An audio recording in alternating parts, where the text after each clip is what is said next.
Hello everyone, या व्हिडिओमध्ये आपण एक्सरसाइज 4.7 मधलं क्वेश्चन नंबर 4 पाहतोय. ए आणि बी असे दोन मॅट्रिसेस आपल्याला दिलेले आहेत. Show that A B equal to B A means matrix multiplication is commutative. हे आपल्याला इथं दाखवायचं आहे. ए बी इक्वल टू बी ए म्हणजे ए बी जरी केलं तरी तोच मॅट्रिक्स येतो, बी ए जरी केलं तरी तोच मॅट्रिक्स येतो. हे आपल्याला दाखवायचं आहे. Okay, how let we see. A B equal to म्हणजे ए आणि मॅट्रिक्स बी इथं लिहिलेलं आहे. आता या दोन्ही मॅट्रिक्समध्ये आपल्याला मल्टिप्लिकेशन परफॉर्म करायचं आहे. How to multiply let we see. आता बघा, यामध्ये 3 रो आहेत, 3 कॉलम्स आहेत, सेम ऑर्डर असलेले दोन्ही मॅट्रायसेस आहेत. यांचा गुणाकार आपल्याला परफॉर्म करायचा आहे. आता परफॉर्म करत असताना मी सांगितलं की पहिल्या मॅट्रिक्समधला पहिला रो घ्यायचा आणि सेकंड मॅट्रिक्समधले कॉलम्स 1, 2, 3 याप्रमाणे कन्सिडर करायचं. आता पहिल्या मॅट्रिक्समधला पहिला रो, सेकंड मॅट्रिक्समधला पहिला कॉलम म्हणजे फर्स्ट रो फर्स्ट कॉलम म्हणजे इथं येणार पहिला एलिमेंट. फर्स्ट रोला सोडायचं नाही, इकडचा पहिला रो हातातच धरायचं आणि तिन्ही कॉलमला गुणाकार करूनच मग त्या रोला सोडून द्यायचं. आता पहिल्या रोला घेतलं, पहिल्या कॉलमशी मल्टिप्लिकेशन करून घ्या. इथं पहिला एलिमेंट येईल, first row second column middle element येईल, फर्स्ट रो थर्ड कॉलम इथं तिसरा एलिमेंट येईल. याप्रमाणे first row first element, first row second column, first row third column, याप्रमाणे first column second column third column हे एलिमेंट बदलत जाणार आहे. आता पुढं सुद्धा सेकंड रो घ्यायचं, सेकंड रो फर्स्ट कॉलम इथं येणार, second row second column, second row third column, परत third row first column, third row second column, third row third column, याप्रमाणे हे 9 एलिमेंट आपल्याला मिळणार आहेत. आता कसं आहे मल्टिप्लिकेशन वगैरे करायचं बघूयात. आता यातला पहिला रो घ्यायचा आहे, -2, 3, -1 आणि पहिला कॉलम 1, 2, 3. पोझिशन वाईज या तिघांचा गुणाकार करून घ्यायचा. -2 × 1, मिडलला प्लस, ॲडिशनच करत जायचं, सबस्ट्रॅक्शन नाही. 3 × 2 प्लस -1 × 3. याप्रमाणे पहिला रो पहिला कॉलमचा एलिमेंट फिक्स झाला. Next first row second column, हा रो सोडायचा नाही. First row second column, -2 × 3 plus 3 × 2 plus -1 × 0. याप्रमाणे फर्स्ट रो सेकंड कॉलम झाला. आता फर्स्ट रो थर्ड कॉलम, -2 × -1, 3 × -1, -1 × -1, पुढं -1 × 1, 2 × 2, -1 × 3. नेक्स्ट -1 × 3, 2 × 2, -1 × 0. नेक्स्ट -1 × -1 प्लस 2 × -1 प्लस -1 × -1,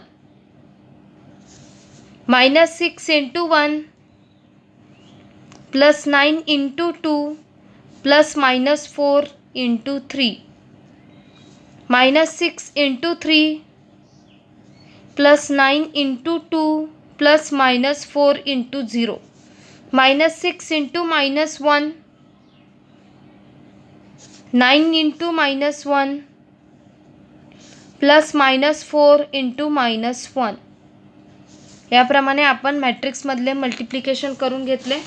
आता त्यांच्यातलं ॲडिशन करायचं आहे. -2 × 1 -2 plus 3 2 × 6 -3, पडं -1 × 1 -1, 2 2 × 4 -3, -6, 9 2 × 18, -4 × 3, 4 3 × 12, 3 2 × -6, 3 2 × 6, -1 × 0 0, 3 × -1 -3, 2 2 × 4 plus 0, 6 3 × 18, 9 2 × 18, -4 × 0 0, -2 × -1 2, -3 plus 1 1, -2 plus 1, 6 -9 plus 4,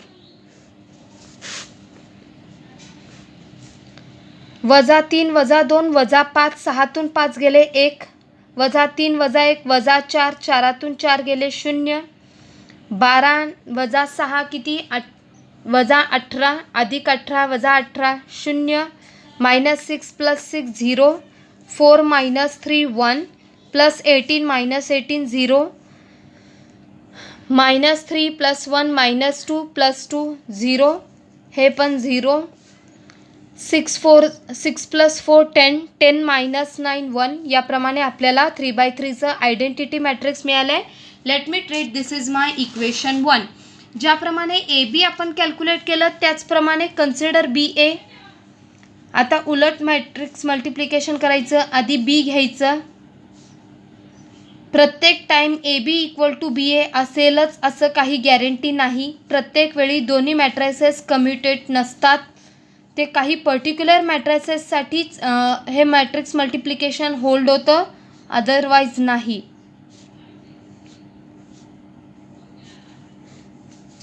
आता परत दोन मॅट्रायसेसमधला आपल्याला मल्टिप्लिकेशन करायचं आहे. Same procedure. पहिल्या मॅट्रिक्समधला पहिला रो घ्यायचा, तिन्ही कॉलमला गुणून घ्यायचं. सेकंड रो घ्यायचं, तिन्ही कॉलमला गुणून घ्यायचं. थर्ड रो घ्यायचं, तिन्ही कॉलमला गुणून घ्यायचं. आता फर्स्ट रो फर्स्ट कॉलममधला एलिमेंट इथे येणार.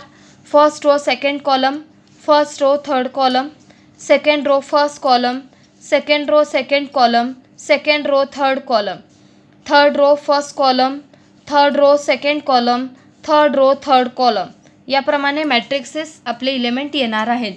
आता 1 × -2 बघा, रो बाय कॉलम, आडवं आणि उभं अशी पद्धत आहे.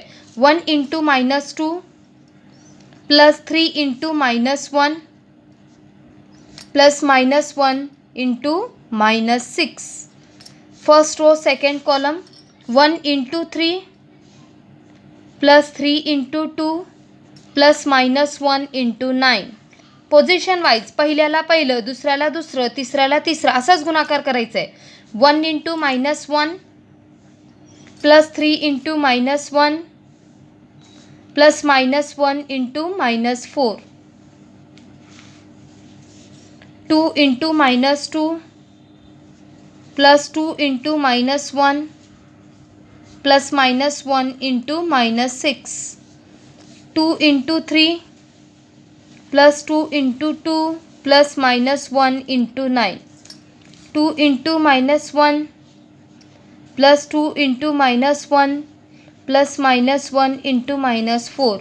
3 × -2 + 0 × -1 + -1 × -6. 3 × 3 + 0 × 2 + -1 × 9. 3 × -1 + 0 × -1 + -1 × -4. याप्रमाणे एलिमेंट्स आलेले आहेत. -2 -3 + 6. 2 × 2 = -4 -2 + 6 -6 + 0 + 6. 3 + 3 × 2 = 6 -9. 2 × 3 = 6 2 × 2 = 4 -9.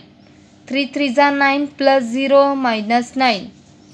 -1 -3 + 4 -2 -2 + 4 -3 + 0 + 4. -3 -2 म्हणजे -5. 6 - 5 म्हणजे 1. -6 + 6 0 0 0 6 - 6 0.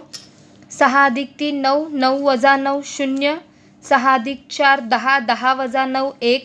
9तून 9 गेले 0. -3 - 1 -4 + 4 0 0. 4तून 3 गेले 1. बघा, from 1 and 2 you can observe AB = BA. दोन्ही मॅट्रायसेसचं मल्टिप्लिकेशन जर आपण बघितलं तर ते सारखंच येतं. म्हणजे matrix commutative law is hold for these two matrices. This is not possible for every matrices. Therefore, for such a matrices only this commutative law is hold.